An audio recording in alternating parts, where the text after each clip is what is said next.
back to the channel. Just let me put my guitar away and we'll talk a little bit more about that lighthouse in a little bit.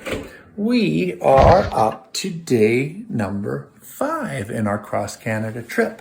This will be our second day of traveling across Ontario, and we're just barely into it. Now, we started off in Thunder Bay, Ontario, and we went all the way to Wawa, Ontario, and you'll see more of what we saw at Wawa at the end of this video.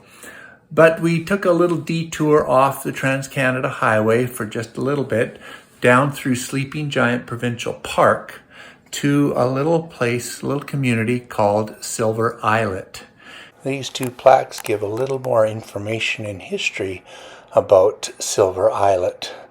And it was such a peaceful setting, early morning, cloud cover, made it just look all the more spectacular. And they even had an old real gas pump.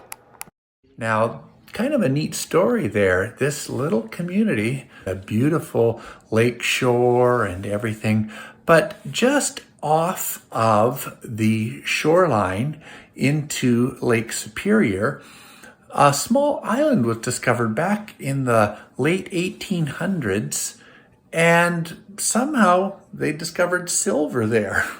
This little island is only 80 feet in diameter, and I don't know how they found silver, but somebody found silver and they started to mine it. They staked a claim and they mined it for almost 14 years and pulled out of there over $3 million worth of silver. And that's back in the late 1800s. Wow. Well, that little road down to Silver Islet through Sleeping Giant Provincial Park, nice and twisty, beautiful scenery, and we even found Rita Lake. Now, Rita never told any of us that she had a lake named after her, but there it is. And you can see the highway is tree-lined, and there's just trees forever in Ontario.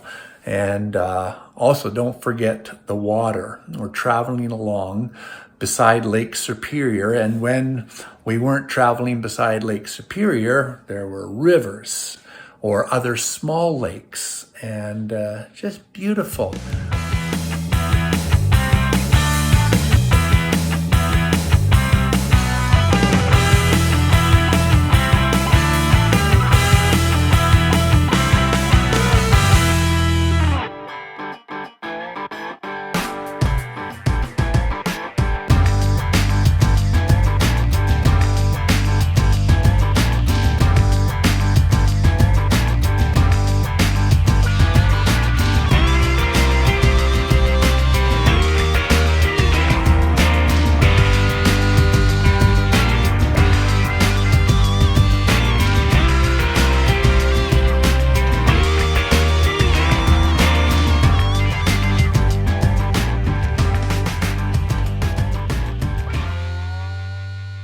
We came to a junction with Highway 11 that goes through northern Ontario, which is sort of the secondary Trans-Canada Highway, and a very cool looking bridge, as you can see right there.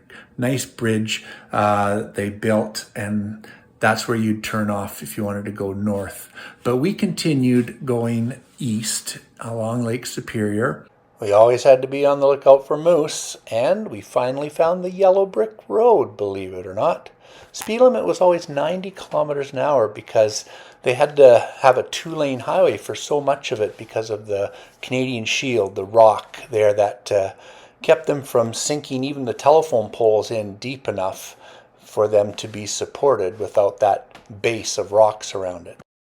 Stopped for lunch in Terrace Bay, and that's where that touristy looking lighthouse was. And after lunch, we found that we were able to climb up to the top of this lighthouse and look around. Well, there's Lake Superior off in the distance. So very pretty. The restaurant where we had lunch had this sign. Obviously, they've had people washing their feet in the sink Ew. Continued on to Wawa. And when we got there, the most famous thing that Wawa is known for is the Wawa goose.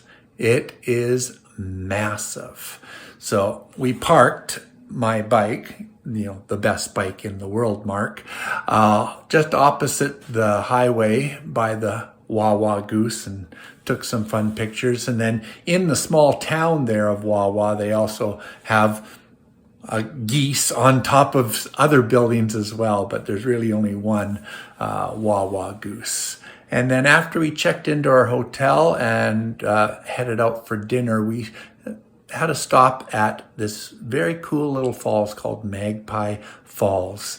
And not as big as Kakabeka Falls, but as you can see, it's a very pretty, spidery water looking little falls there.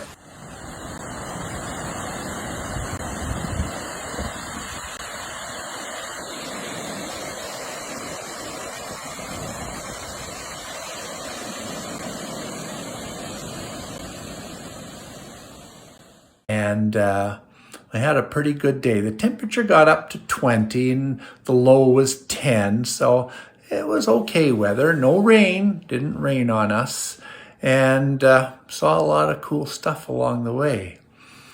I hope you enjoyed this video, and if you did, give me a big thumbs up.